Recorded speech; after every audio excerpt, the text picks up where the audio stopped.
Welcome back to Fox Fight Game, presented by Tap Out. I'm Mike Straka, and this weekend, UFC 109, Couture versus Coleman promises to deliver some great fights. Let's talk Matt Serra versus Frank Trigg right off the bat. Our boy Matt Serra versus the old man Twinkle Toes. What do you think, Frankie? Got to go with Matty. I think he's got a lot of power in his hands.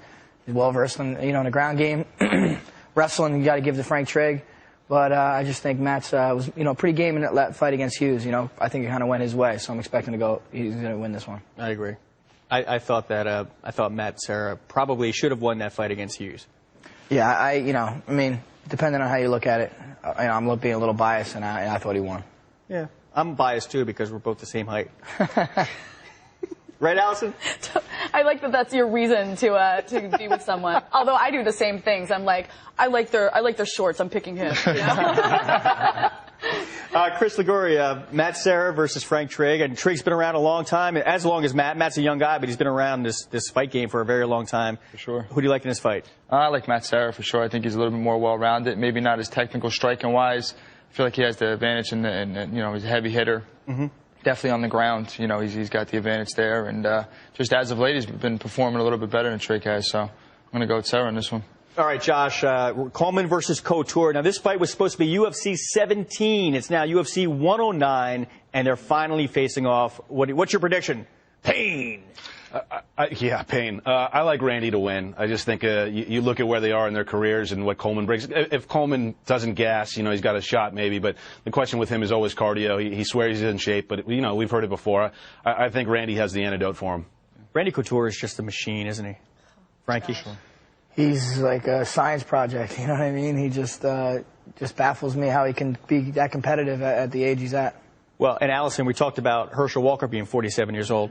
Randy Couture is 47 years old, but there's a world of difference between the skill set there. Oh, well, how much more training does Randy have? It's that right there. And I think if you combine Randy and Mark's ages, it's like 91 years in the ring or something like that. So, but they're two incredible fighters. You can't deny them that. So I think it's going to be a really exciting fight. Very cool. And one more fight that we want to talk about with Chris Liguori is Hollis Gracie going against Mustafa Al-Turk. Well, we'll talk about Chael Sonnen. Actually, Mustafa got scratched because he had some immigration issues, I believe. So he's fighting this Beltran. Oh, he's Carlos Beltran? Not Carlos Beltran.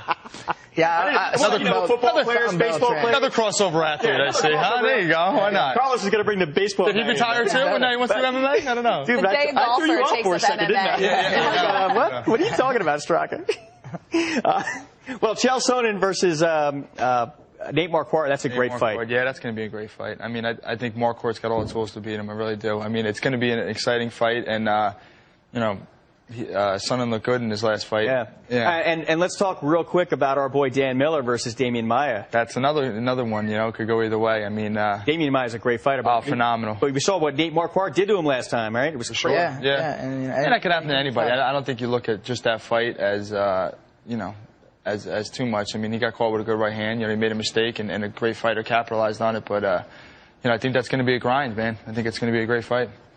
Josh, what do you think about Damian Maia fight versus Dan Miller? It's tremendous jiu-jitsu from Maia, and Miller likes to submit people as well. Maia is probably the better pedigree, the better jiu-jitsu fighter, and so I'm leaning in his direction. But it's a good fight. All right, Marquardt and Sonnen, that's going to be a great fight as well. What do you think?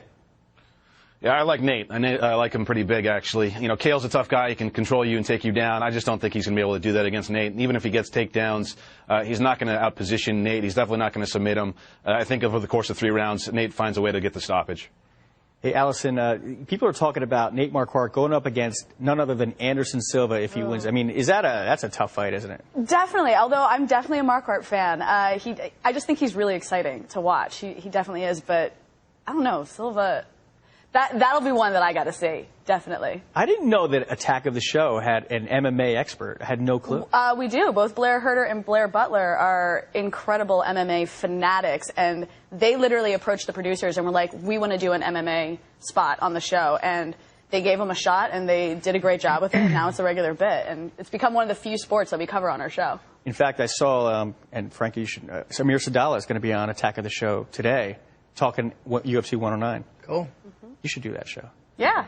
Get Frankie. You know who Frank Yeager's fighting next, right? BJ Penn. Yeah. That's going to be an interesting one. I saw Diego about a week after his fight with him. Yeah, his face looked pretty bad. He wasn't that pretty, yeah. So, Well, Frankie doesn't. more power to you, man. Frankie doesn't start off that pretty, so he's all right. He'll be fine. Not much damage he could do. I also saw him on his birthday, so he had a couple brewskis in him, I believe, at the time. So it was an interesting interview. And did you were the co-host of the World MMA Awards, Right, which I also covered, and Diego was memorable that night. Oh, and I was the one who interviewed him backstage right after he won, and I got him to pose for a Twitter picture with our video camera, and I was like, it's not a real camera.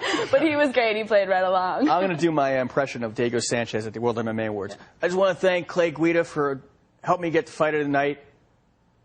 What am I doing up here? Right. Round 3, stand by.